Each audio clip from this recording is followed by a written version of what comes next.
So what's up mga kabudi, ibang klase talaga si Amara dito. Yung unang pagkasabi niya sa daddy, talagang maliwanag po yung pagkasabi niya ng daddy. Straight po yun, diba?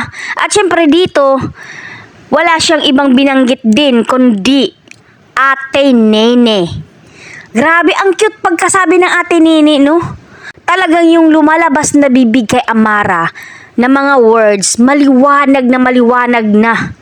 Talagang buong-buo na yung pagkasabi niya, guys. Hindi na siya Ate Nene. Parang ganon, grabe. Ang galing talaga ng batang to, no?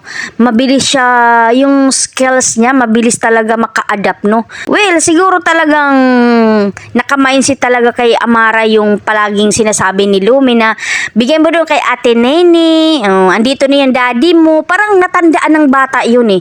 Feeling ko, sobrang talino talaga nito. Matandain eh. Feeling ko kapag nagli-lecture na yung teacher, hindi pa sinabi ng teacher, nakatatak na sa utak ni Amara, parang machine, parang computer, di ba? Wow. Susubaybayan naman natin yung batang to eh, kung hanggang saan yung talino niya. At syempre si Miss Jobs, ayan, nilalaro niya si Primo.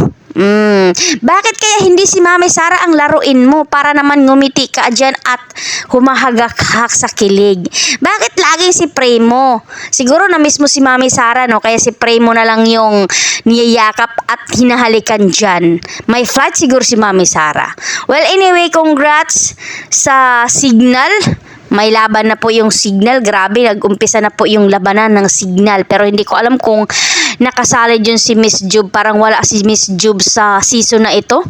Kasi hindi ko napapansin eh. Well, anyway, antabayanan pa rin natin. Support pa rin. At si Sir John, si Sir Vince, ayan. Mukhang nag-aamoy awayan na naman mamaya ito. Kasi tingnan mo, ninakawan ni Papa John si Sir Vince mag-video. At sabi ni Papa John, mali daw yung song na kinanta ni Sir Vince. Nako, nga kumanta sa banyo eh.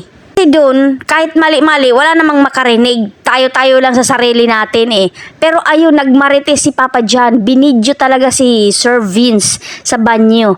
Nako, hindi ko alam kung anong mangyayari kapag pinosto. Antabayanan natin.